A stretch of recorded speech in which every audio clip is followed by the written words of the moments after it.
I bid you all good morning, good evening, good night, wherever you may be watching this transmission. It is I, Mike Martins, bringing you another impactful economic / video. Well, guys, what is going on? This is a big one. This was sent to me by the Raven. Don't forget to pick up your Raven mugs in our little shop. Anyways, crucial for central banks to consider digital currencies, Bank of England executive. Let me reread that. That is from yesterday, aka yesterday's date, but let me reread this one more time. Crucial. Central banks consider digital currencies, Bank of England. Why people may lose confidence in the banking system and pull their cash out. Woo! So these guys screwed up everything. They screwed up basically the banking system. The banking cartels have completely screwed over the common man, and now they even want to put another nail in the coffin to make sure that coffin doesn't swing open. The Bank of England BOE chief cashier Sarah said it's crucial central banks research digital currencies so they can strike a balance with private issuers. So you're going to see the end of mom and pop's business. You're going to see the end of guys selling sandwiches on the side of the road. They're going to require like a thumbprint, just like you saw in Back to the Future Part 2. It's going to be very interesting. They might use barometrics for it to make it easier. Who's going to want to pull out a card all the time and pull out a machine everywhere, right? So I don't know what they're going to do with this, but it's not good. John said it was really important that the Bank of England and other central banks considered whether digital currencies could form a basis of a new payment system. If so, quicken the pace on determining how to regulate the new asset class. So what are people going to do if they're not buying? If they're going to have to upgrade technology left, right, and center in a way. You're going to have to notice that. Like, you can't go buy a newspaper anymore from a newspaper machine or something. You put coins in. You're going to have to use a barometric thumbprint or something.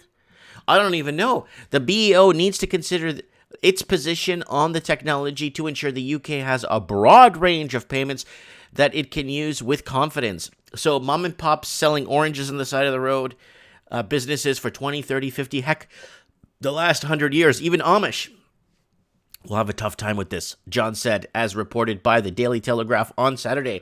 It's absolutely right. The central bank think about whether the public sector and private sector would be best to private digital currency going forward.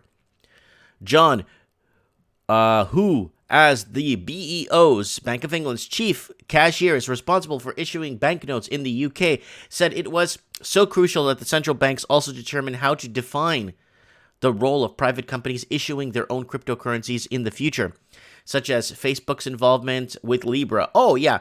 No, God forbid we talk about a Bitcoin, right? But the Libra, of course, because it's under the umbrella group.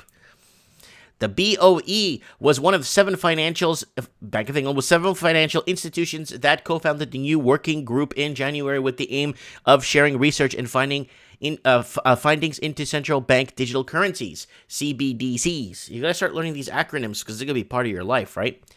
Other working group members include Sweden's Riksbank, which announced Friday it would soon pilot a new Corona initiative expecting to run until 2021 that would increase the bank's knowledge of CBDs by testing the digital currency in a series of scenarios and stress tests. We haven't had problems with cash. Heck, I even think counterfeiting is at one of its all-time lows. They want to get rid of cash. We've never had a problem with cash for the last 2, 3, 4, 500 years. What's the problem now? Well, confidence. People lose confidence. They take that cash. A lot of times it doesn't get declared. A lot of times people do legal tender transactions. And guess what, guys? They don't want that anymore. They want to track every penny you make. Woo! So what's going to happen with things like PayPal? Ooh, there's going to be lawsuits flying all over the place. Sources have also told Japan Times that the Bank of Japan, BOJ, another member of the working group, has had several meetings with Finance Minister, Financial Services Agency to discuss the potential economic effects of digital currencies, as well as a move forward on collaborative research.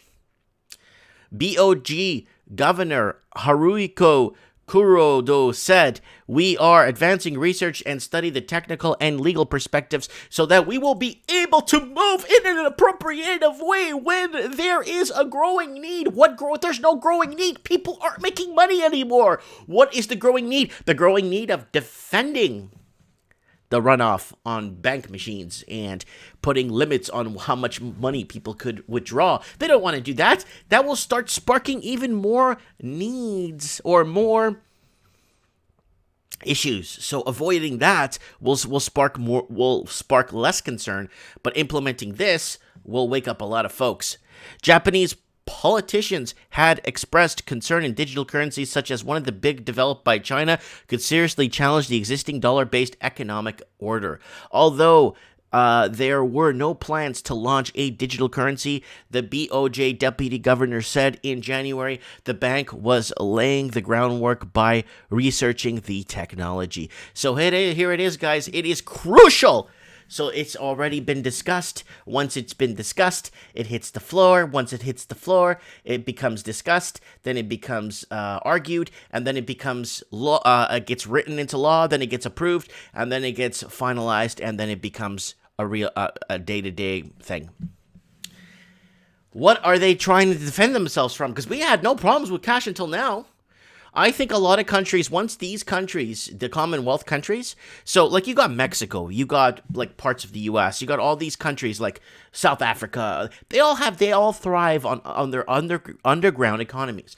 These underground economies actually help with smaller communities and even bigger cities, because these small black market economies, they're not dealing with illegal goods, they're just selling things between each other via legal tender. Now, we lose that because a lot of time, okay, well, people say, "Oh, Mike, you use PayPal and you don't have to declare it sometimes to the Canadian government and this and that." Well, I do, by the way, when I make my deposits in my bank. They see that, so I can't hide that. But, let's take a but here. Sometimes people buy and sell using PayPal and grow a little bit of wealth. But the problem is, a lot of people think that I make this money or something, and I send it to Tanzania or something illegally, or I take that money that's not being accounted for and put a package of cash and mail it out to another country so it could be spent in another economy. No, a majority of people with these underground and dark economies, they are using the money locally. They are buying groceries locally. They are buying their fuel. They are living day to day, especially like hot dog vendors and street food vendors and all these guys. They don't want to take barometrics or digital and stuff and have to give a huge percentage of it to their local governments. This is going to make it worse for the banking systems because people are going to start switching to gold and silver will become a more attractive way or a more attractive currency. Yeah. Let me know what you guys think in the comments below, guys. I'm going to read every comment, guys, because this is very important. Let me know what you guys think. This is very dangerous. They screwed up the system that was working fine for hundreds of years, and then now what? We still got to pay. We got to pay for it in the end. Let me know what you guys think. Thanks for watching. Comment below.